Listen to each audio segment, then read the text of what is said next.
I know you're a huge advocate for building and spending time dedicated to your personal brand. Why is it so important to have, both? And what is the trick to that and juggling the two? Well, I think when you focus even just a little bit of time on your own personal branding, you're investing in yourself and you're helping your own career path or just relationship circle that you're able to create from doing that. I mean, and there's so many ways you can do it. You can build your personal brand through LinkedIn and, share really thoughtful and insightful knowledge and tips from the industry you're in. Or you can do it on Instagram by, again, finding what you're passionate about. You can build your own website that's a visual component of your resume. I just think that there's nothing that will hurt you by focusing on building your personal brand. All it will do is introduce you to new people. It will elevate your kind of the perception of your expertise and what you're doing. And it just helps with your growth over time. And so I highly, highly, highly suggest people invest in that in themselves. And it's not expensive. Like literally, LinkedIn is free and you can build your personal brand through LinkedIn. Same with TikTok, same with Instagram. I realize that not every industry makes sense for someone to really go all in on that. But there's a lot of industries that it does make sense. Absolutely. And I've talked about this before on the show. It doesn't have to be expensive, of course, but it could also be a second source of income for you, which is really the goal, to have multiple streams of revenue and not coming just from one place, especially market like we're seeing right now. We're seeing a lot of layoffs and there isn't that job security or stability like we've seen in years past. So when you have multiple things going on and something that could potentially bring in some money for you, it gives you that, I think, a little bit of a safety net, a little bit of a cushion. Yep. How do you feel, though? I think a lot of times their personal brand tends to be something to do with, social media. Yep. We see a lot of influencers starting off in the corporate 9-to-5, and then 1 year in, 2 year in, you see they've quit their day job and they're doing influencer marketing full time. Is that a move that you suggest? Or how would you recommend they handle having their personal brand with their full-time job? So I never want to tell people this is the path that they should take. I don't think everything is linear. I think everyone, I don't want to say you can or cannot do this, but I do think there is so much value in, if you're building a following on social, that you try to stay at your full-time job for as long as you can to be able to have that foundation, your basically finance foundation, because it allows you then to be as creative as you can and want to be on your social channels, because you're not dependent on the income from your social. I can tell so fast when someone has quit their day job and start to become an influencer full time. You can see the shift in content so quickly. You can tell that they start to do more sponsored posts.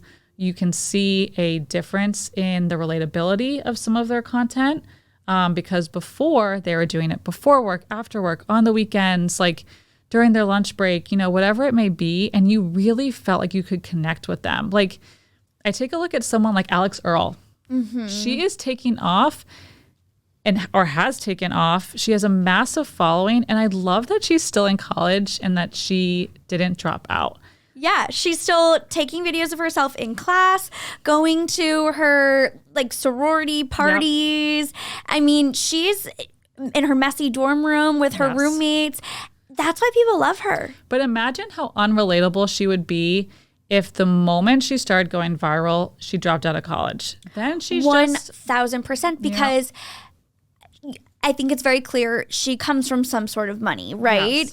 And I think that if she had done that, instantly the narrative would have been changed to must be nice to have mommy and daddy's money, and like, oh, another white rich girl is just playing around with her phone all day and thinks she's famous, right? Like, because people turn on you real quick.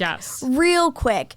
But I think the idea of her being this like regular college student is the draw and the appeal. Absolutely. And so take that and now bring it to your professional life. And I find you way more relatable if I see you with this amazing Instagram account or TikTok account that I follow because I love you, your content, your personality, what you're sharing. It's either informative, it's funny, it's educational, whatever it may be. And then to be able to do that with your full-time job at the same time, like, why wouldn't you want two incomes coming in? But this is where I will say, I think you do get to a point where you're like, okay, I can fully invest in my social media channels because I'm now making more money doing this than at my other job. Of course. I think when you get to that point though, you almost have to then have multiple revenue streams set up. Again, so you don't become completely dependent on brand partnerships. So what does that mean? It's having an affiliate business where anytime you promote something and someone clicks the link and they buy it, you get a commission. It's your brand partnerships. It's maybe starting your own brand or product line and making money through that business. You could sell sponsorships through your blog. You could start a podcast and sell sponsorships on your podcast.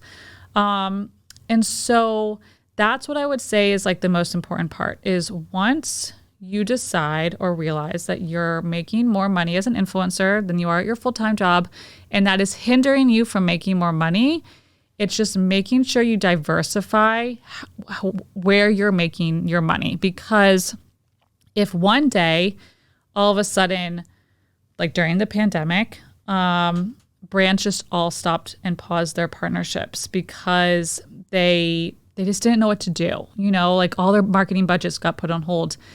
The influencers that had really strong affiliate businesses still were thriving. Yeah.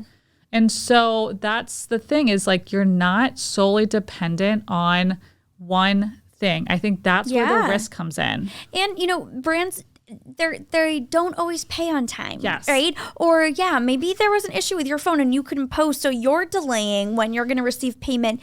Anyone who's ever worked in a position where, you get commission, you also have to take into consideration there are going to be months where you make $1,000 and then there are going to be months where you make $7,000, right? And so you have to get that $8,000 out of 2 months to get you through 3 or 4 months, or whatever it is, right? But it's not always going to be consistent. You're not always going to make the same amount of money. So when you do get those bigger paychecks, not relying on that, oh, wow, I had a really great month, I'm all set. You've got to keep up that same momentum in order to make sure that you're going to have, pretty much an even income throughout the entirety of the year. Yes.